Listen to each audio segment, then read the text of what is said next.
Começa agora o Medcast, o podcast do profissionalmedical.com, sua escola médica online. E aí galera, é um prazer estar de volta com vocês em mais um Medcast. Aqui quem fala com vocês é o Bob e hoje nós vamos conversar um pouco sobre o tema de tuberculose.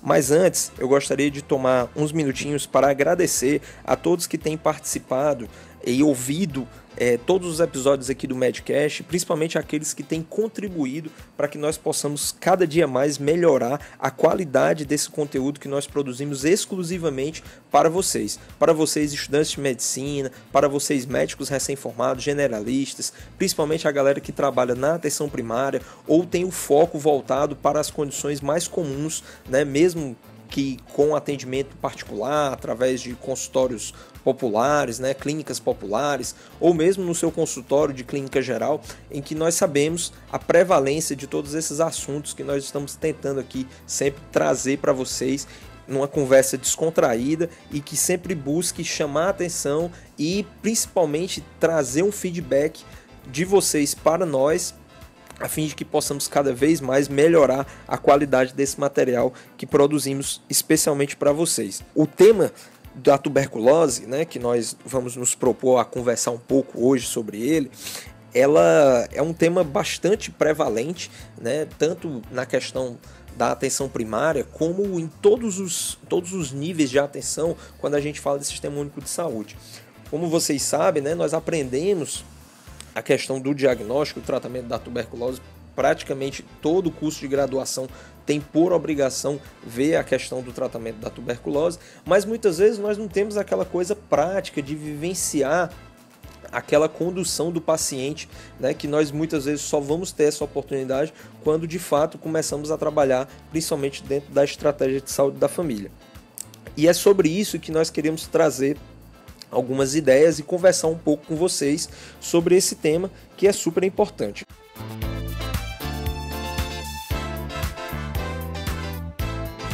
E eu acho que pensar na tuberculose é, acima de tudo, a gente conseguir entender como é que é o universo desse paciente que fica com essa doença.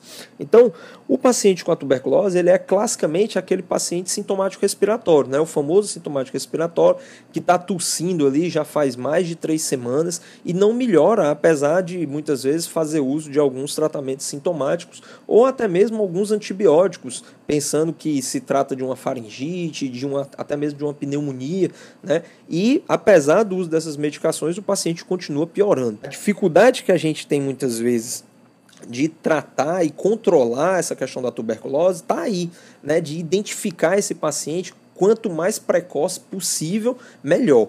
Então, o contexto da tuberculose, ele é um contexto muito, hoje em dia, visto até como muito problemático, porque muitos países, né, onde a tuberculose era extremamente prevalente, alguns, né, já conseguiram erradicar essa doença do seu território.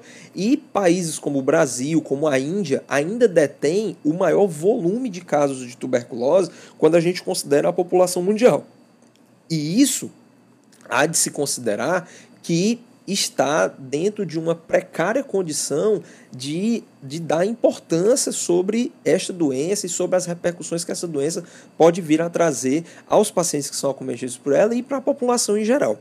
Para vocês terem uma ideia, hoje, o que mais se tem de temeroso em relação à tuberculose são os casos de tuberculose altamente resistente, né? Nós já temos, né, pacientes no Brasil que não respondem a nenhuma droga mais dos esquemas especiais e tradicionais que estão postos para o tratamento de tuberculose. E esses pacientes, eles praticamente estão submetidos a um protocolo de quimioterapia, porque não existe mais uma droga que seja comprovadamente eficaz para o combate àquele bacilo, né? Como nós todos sabemos, o bacilo que é o Mycobacterium tuberculose.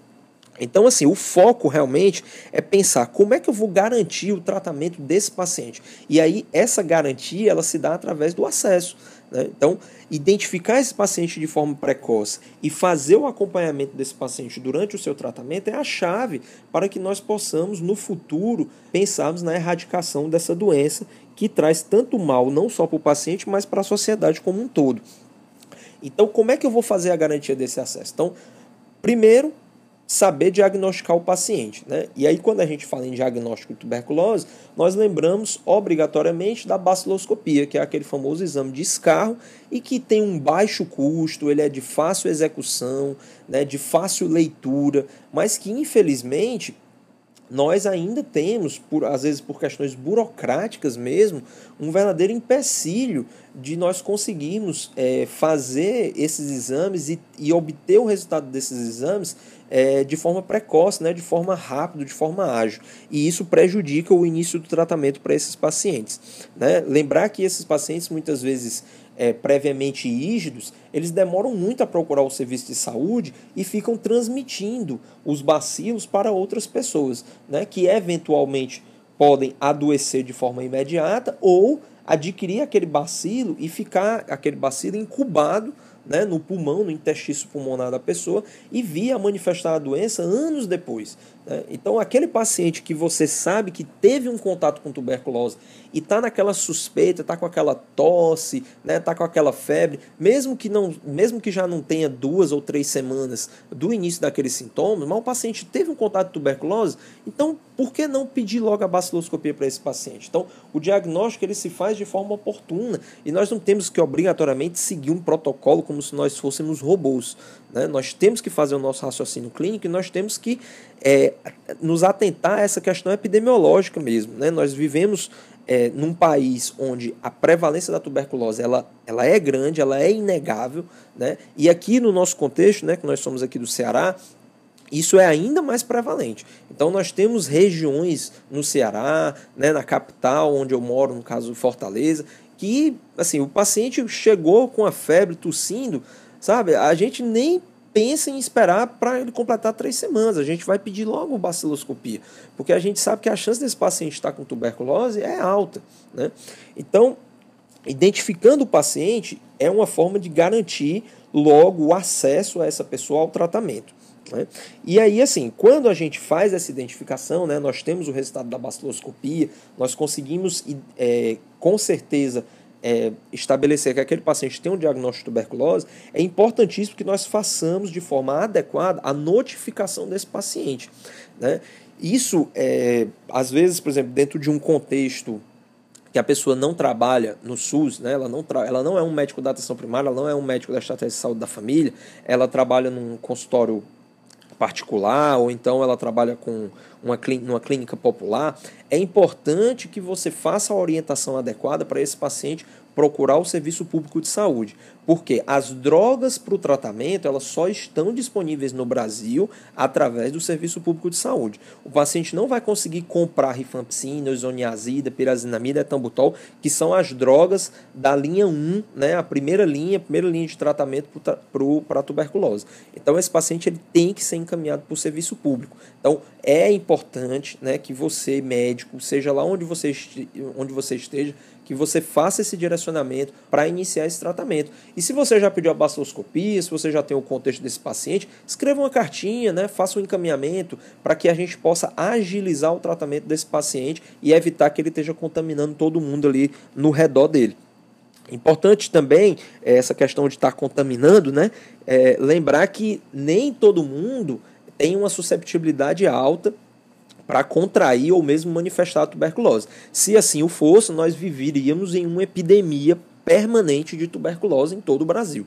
Então, a tuberculose, ela se manifesta em indivíduos que realmente têm uma susceptibilidade ou em que em algum momento se tornam mais susceptíveis, né? Então, nós temos pessoas, principalmente os profissionais de saúde, né, que com certeza já tiveram contato com o bacilo e se forem fazer aquele teste lá, a famosa prova tuberculínica, né, com certeza vão ter uma reação exacerbada. Isso não significa que eles estão doentes ou que eles têm um risco muito alto de adoecer. Significa simplesmente que eles já tiveram contato, mas que como eles não são susceptíveis, eles não manifestam a doença. Então, preciso também ter o cuidado para não ficar nessa paranoia, né, de não posso nem chegar perto do paciente com tuberculose, porque senão eu vou me contaminar. Não é bem assim. A contaminação ela exige geralmente um contato diário por mais de 4 horas em um ambiente fechado. Então, ela tá mais, as pessoas que estão mais susceptíveis a contrair a doença de um paciente bacilífero, que é aquele que está transmitindo a doença, são aquelas pessoas mesmo que moram na mesma residência ou que trabalham com o paciente dentro de um ambiente fechado, certo? E aí, assim, uma vez que esteja diagnosticado esse paciente, nós temos que pensar em manter o acompanhamento desse paciente de forma adequada. E como é que a gente vai fazer isso? A gente vai fazer isso fazendo as consultas mensais, né? Ou em menos tempo, caso o paciente venha apresentar alguma intolerância ou alguma reação por parte das medicações que são utilizadas no tratamento, mas ter em mente que isso também não é muito comum, certo? Nós temos as drogas de linha 1, né, como eu falei, do tratamento da tuberculose, que elas realmente apresentam um leque de reações que estão muito bem documentadas, né, em manuais, né, inclusive um manual do Ministério da Saúde que tem disponível para qualquer um baixar no site, né, que é um manual muito bom, muito fácil de ler, né, e muito fácil de compreender e que traz realmente todas essas abordagens dos pacientes que têm tanta intolerância quanto reações às medicações. Mas no dia a dia nós percebemos que essas reações elas são menores, né? Mesmo aqueles pacientes que têm aquelas reações gastrointestinais que são as mais comuns, isso é extremamente passageiro, com orientações simples de mudança no horário de tomada de medicação, nós podemos contorná-las e manter o tratamento de forma adequada desse paciente.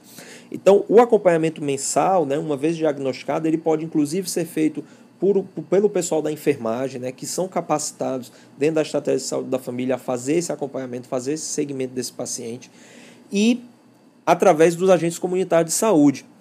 Porque vale ressaltar aqui que o paciente com tuberculose, ele tem no seu entorno, né, dentro da questão da literatura, o famoso TDO, né, antigamente conhecido como DOTS, né, e hoje em dia nós chamamos de TDO, que é a mesma coisa, que é o tratamento diretamente observado, que é que é o fato de você ver o paciente tomando a medicação.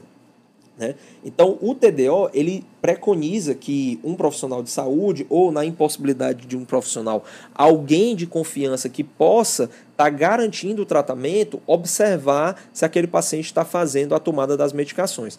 Porque o que é que acontece? A maioria dos pacientes com tuberculose, com pouco tempo de tratamento, 1 ou 2 meses, eles já ficam completamente assintomáticos. E aí tem um grande risco deles abandonarem o tratamento por achar que já estão curados. Então, o TDO ele tem essa importância de garantir, né, que o paciente realmente vai tomar a medicação. É claro que não tem que ser aquela coisa militar de você, né, tá lá todo dia, o paciente, né, se sentir às vezes até com perda de privacidade, não. Né? Você pode, de repente, um familiar mais orientado, em caso do paciente não ser uma pessoa orientada.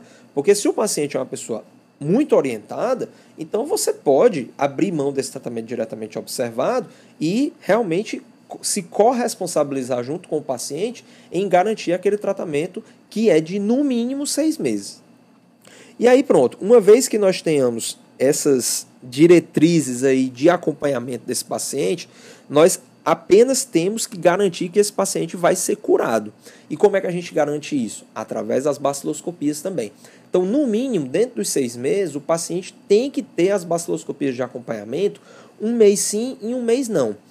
De preferência, ele tem que fazer uma baciloscopia todo mês, que é para eu ver aquela quantidade de bacilos, né, que eles são medidos lá naquelas cruzes, né, de 1 a 3 cruzes, diminuindo, ficando a baciloscopia negativa, e uma vez que ela esteja negativa, a partir do 4º mês, ou seja, se eu tenho uma baciloscopia negativa no 4º, 5º ou 6º mês, aquele paciente, uma vez que conclua o tratamento, eu posso dizer que ele foi curado.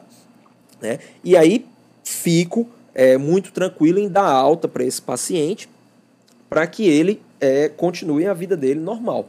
Né? E aí, assim, uma vez que esse paciente teve a cura, né, ele teve a alta, é necessário que eu fique fazendo algum segmento com esse paciente? A princípio, não. Né? A maioria dos pacientes, ainda bem, eles não ficam com sequelas. Né? Aqueles pacientes que ficam com sequelas são aqueles pacientes que postergaram muito o tratamento, abandonaram o tratamento, né? E aí tiveram recidivas, né, da doença. E aí, ocasionalmente, nós temos pacientes que vão ficar com alguma sequela pulmonar, mas que o tratamento não vai ser mais o tratamento da tuberculose. Muitas vezes esse paciente ele vai se comportar como um paciente com DPOC ou um paciente com asma, né, que ficou com uma rigidez ali, perdeu a complacência pulmonar, né, ou ficou com uma segmentação dentro do pulmão. Então, esse paciente ele vai necessitar de um outro tipo de acompanhamento, né, de um outro tipo de conduta terapêutica, não mais aquela conduta relacionada à tuberculose. Mas vale ressaltar que os contatos daquele paciente, aquelas pessoas que moram na casa com ele, muitas vezes vão precisar de um certo olhar, talvez aí o que ajuda bastante são os agentes comunitários de saúde, de estar de olho, né? Alguém começou a tossir, alguém começou a ter uma febre ali suspeita, lembrar que o contato com o paciente com a tuberculose não obrigatoriamente faz com que a doença se manifeste de imediato, né? A doença pode demorar ainda para se manifestar. Então, tá de olho nessas pessoas para que, eventualmente, surgindo algum sintoma, elas possam ser oportunamente tratadas. Ok, galera? Então, assim, é um tema extremamente prevalente, é um tema importante que bate a nossa porta. Então, vale a pena nós termos o foco, estarmos antenados para saber como é o tratamento, como direcionar esse paciente. Então, se você não trabalha na atenção primária, fazer o encaminhamento para a atenção primária, né? Muitas vezes a gente fica sempre nessas, a atenção primária que faz o encaminhamento e tudo, mas a atenção primária ela é a verdadeira gestora do sistema de saúde, né? Então, esse tipo de paciente, ele é da atenção primária e ele deve ser acompanhado na atenção primária. Então, fazer esse direcionamento, fazer uma boa orientação, pedir os exames de forma oportuna, notificar a doença, tá certo? Notificar aquele paciente para que as medidas epidemiológicas, né, de questão de contatos e ver outras pessoas que possam adoecer próximos à residência ou no local que aquele paciente trabalha e tudo, sejam oportunizadas. Tranquilo?